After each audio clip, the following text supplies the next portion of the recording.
Have you ever had to fight for something? You believe you're right and will do anything to prove your point, get what you deserve, or just have the person you're talking to see and understand what you're getting at.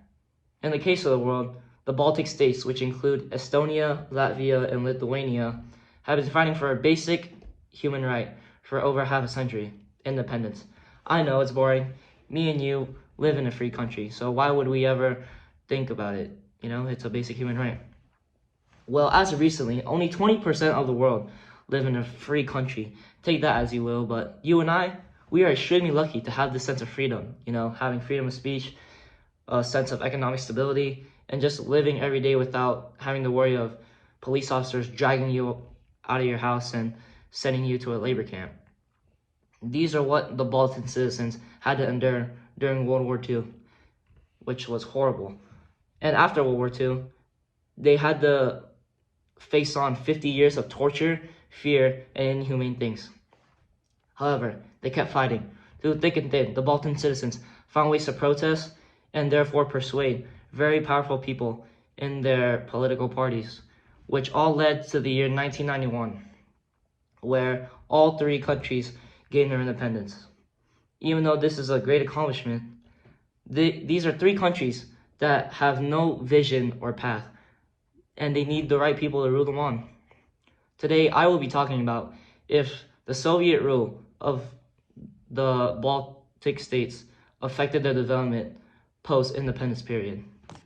Having the chance to build up a country from scratch is exciting and worrying, but what did it take for these countries to get to this point in 1991?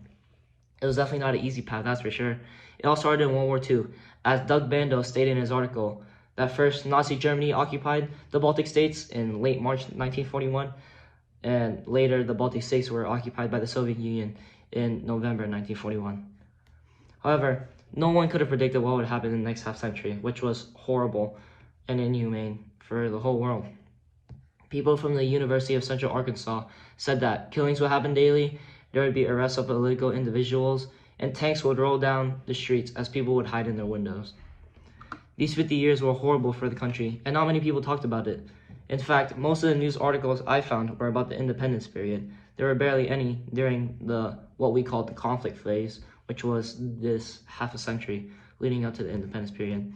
And that is also partially why I picked my TED Talk on this topic, because this is a very confusing and haunting period, but we must study it in order to see if it affected these three countries' political, economic, and social status today.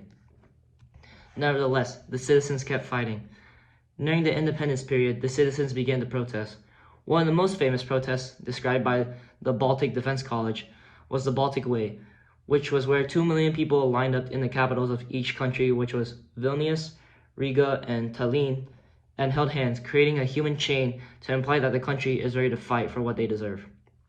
This, along with other things, took over the headlines and led to the year 1991, when all three countries declared independence from the Soviet Union. Now is the most important part of the whole TED Talk so far. This was mostly background information, and now we get into the real part. They fought so hard just to make it to this point, but what now? There's no system of government, the economy is now completely dependent on the citizens, and there's still clashes between the Baltic states and the Soviet Union. Now it is on the leaders of these countries to put the country in the best position possible. They need to be ambitious and brave, as this is no easy task. They have to create ties, build a political party, and create a safe and inclusive community. Being able to gain independence from the Soviet Union is already a massive accomplishment. However, now with no ruler, it is on everyone in the country to build up a new country, starting from nothing. In the case of Latvia, it took Guntis Ulmanis, who was the president of Latvia during the post-independence period, a few years to get the ball rolling. As Celestine Bolin said in her article, negotiations with the Soviets were 2 years of often bitter negotiations, as Ulmanis wanted Soviet troops out of the city of Skrunda, which was a town in Latvia, and giving the citizens a sense of freedom and safety. Nevertheless, he got the Soviets to agree to pull out thousands of troops. This is a good start to build a political party, because trust is extremely important. This is a step in the right direction, because Latvia has to get rid of those ideologies, which they do in the future, so that they can build a political viewpoint of the world that will affect all areas of life in Latvia. He now further expanded his alliances and went to the United States to ask for support. And as Stephen Erlanger said, the countries did indeed get the support, as Lithuania, Latvia, and Estonia signed a charter of partnership with Bill Clinton and the United States, stating that the United States support the Baltic states, who at the time were trying to join NATO and the EU. This helped the three countries eventually join NATO and the EU, which was the biggest accomplishment for these three countries to this day. These countries also got recognized by George Bush, which was quoted by Anne DeVroy in her article for the Washington Post, meaning these countries have a mutual, beneficial relationship with the United States, a country that has a lot of economic and political power. However, the leaders are still focused on improving the country itself instead of trying to influence other countries. An example of this by Olevs Nikares is Latvia transitioning to a country with no Soviet ideologies.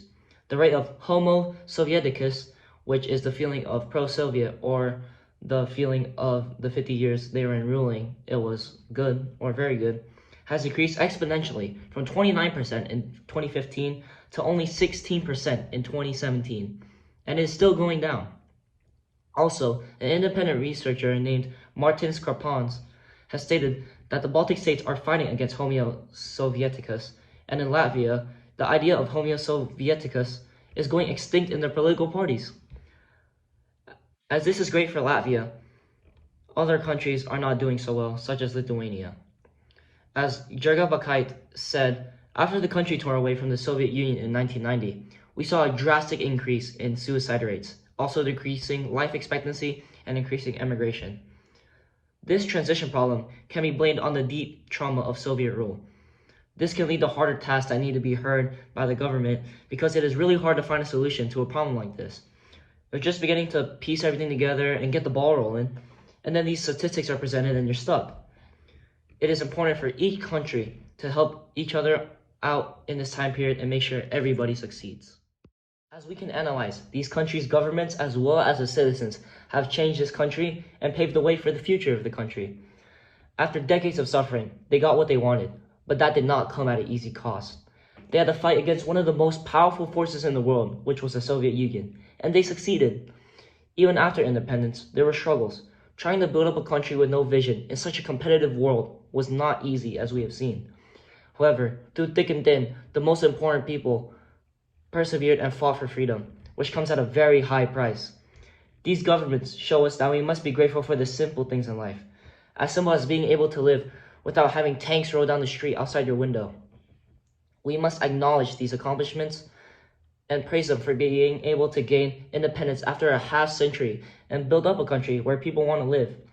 These accomplishments should not go without recognition, and as a society, we must analyze the way they were able to build up a country from scratch in order to learn from other countries and to see what we as normal human beings can do to make the world a better and safer place.